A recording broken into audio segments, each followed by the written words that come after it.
Molweni ndinamkela kwezo se-TV ngesiXhosa. Bafikile ke usibona Kwenzo apha bebesiya khona baselwandle. Kodwa ke baqale bahlala ke emotweni uKwenzo lo ebonakala ekude ngeengcinga. Ude uSibongile kwambuza uba bazokwenzani na apho. UKwenzo uthe amaza nengxolo yawo amnika nje ipeace emoyeni. USibongile ke uthe utatakhe yena wamfundisa into yoba xa ungayazi into okanye ungaqinisekanga ngayo ubobuza. Uvumile ke uKwenzo wabuza ke uSiboba, wabuza kuSiboba uyamthemba na. uSibongile uthe ucinga kanjalo. Uqale wasondela apha kuye ke uKwenzo phaa ngakuSibongile ngongathi uzomncamisa, kodwa wasondela endlebeni wamxelela into yoba oshiywe ngomnye nguye ozothenga ilantshi. Wadophola ke ibhulukhwe yakhe ke noSibongile waqala wakhulula izihlangu. Uthe uSibongile sethi uyaphuma waba uKwenzo kudala emkile emshiyile. Baphuma ke beleqana, hayi ke kungemnandi ke kuyaleqana ngasemanzini nguwashiywa. uSibongile ke ubone unokrweca ke wawuchola wawuhlamba wabuya wazowumamelisa uKwenzo ethi uva ntoni. uKwenzo ke uthe uva amaza, ingxolo yamaza. Uthe ke uSibongile ke next time xa kanisekile thatha le nto umamele ungade uze ube uphinde usiza ngaselwandle. Ke baye bema ke bathe besajongene njalo, hayi basondelana babambana apha ezandleni. uKwenzo ke wathi ke kuSibongile alukho usuku lomnandi njengolu lwanamhlanje ebomini bakhe.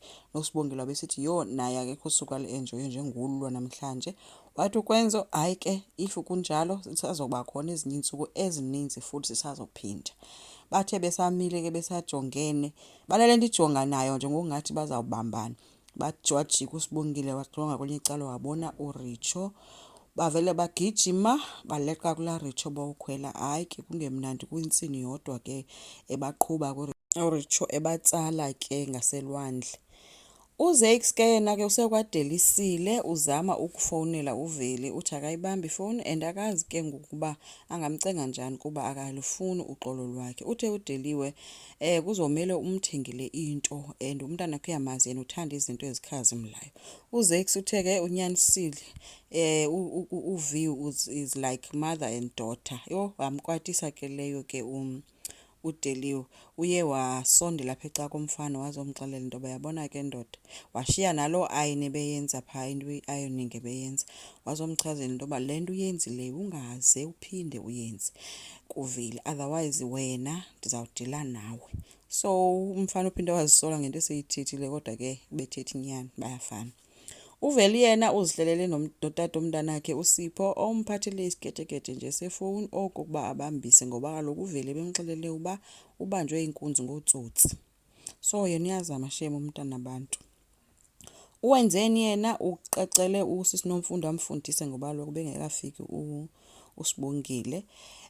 Kuye kodwa kwafika ke neetshomi zakhe ke zangena ekamereni ke itshomi yakhe le yi-1. Bathe besahleli kwafika enye itshomi yakhe yomlungu. Lo mlungu ufike ebaphathele iiswiti ekuthiwa zii-edibles ezenza baqhunye bekuhle kwintsini qha ke kulaa kamera kungekho kwanto ifundwayo kuthiwa kulindule uSibongile. Kwaphinde kwazofika nomnye umlungu. Uwenze umxakene nento ngoba khange azibize izitshomi, xa bezibizwe yile tshomi yakhe izolalapha.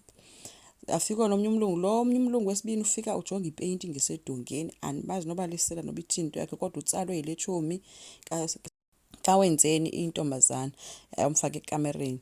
So akho nto ifundwayo kulaa kamera, instead utyiwe eziswiti ezibahlekisa intsini. uNomalanga yena ufikelwe nguyise emphathele i-velvet cake wogqiba wamnika i-black card yakhe uba makayokwenza i-shopping, emncoma ngoba at least ukwazile uthenga ii-hampers and novusa ukwazile uniseyva kwinto yenu. So wabesithi uNoma ke kodwa ndicela ucele utata uDlamini ehlise umoya uye kuyothetha naye. Wathi komnye ndizawuzama uba ndimphathele i-velvet cake le naye uzoba rayithi. So Noma uyagowa yena. uKwenzo wena umandelwe elwandle. uSibongile bahleli phantsi ke noKwenzo ke usela i-cocktail ke uKwenzo yena akamamelanga nale nto ithethwa nguSibongile, umjonge emehlweni yonke into ayenzayo nendlela aginya ngayo umjamele nje. Athe besenjalo ke wabe emncoma ke nobuhle ke uba mhle uSibongile. Kwafika indoda ephethe ii-flowers wathenga ke eyi-1 ke uKwenzo wabe senika uSibongile.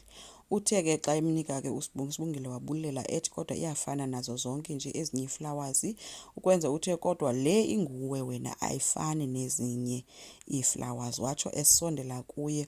Kodwa uSibongile uvele wenza laa nto benzile kuye uKwenzo ngongathi uzomkhisa, kodwa engazumkhisa. Wasondela uSibongile wasuka wafika wamhlebela endlebeni esithi le ubuyiqalile ke sisaqhubeka naye. Watsho waphakama wamshiya apho.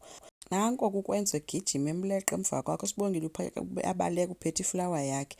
Uthi omnye, hey wena sigebengu, simkile isigebengu esinguSibongile. Kumnandi nje kuyaleqwana, kuyadlalwa kuyo yonke le nto yenziwa apha. So bathembisene ke basaza kuqhubeka bayenze le nto, ayikazukuphela. Asazi kuNomalanga uyobe ephiyeni. Bagodukile ke bafika behleka intsini ke xa bengena emnyango kubaliselwana ngayo yonke le nto ibisenzeka phaa. Bafikela kuNomalanga one-stress sikaDlamini. Uthe ebuza kuKwenzo uba uthethile nano njengaye, wathi uKwenzo hayi khange ndikhe ndithethe kwanto naye.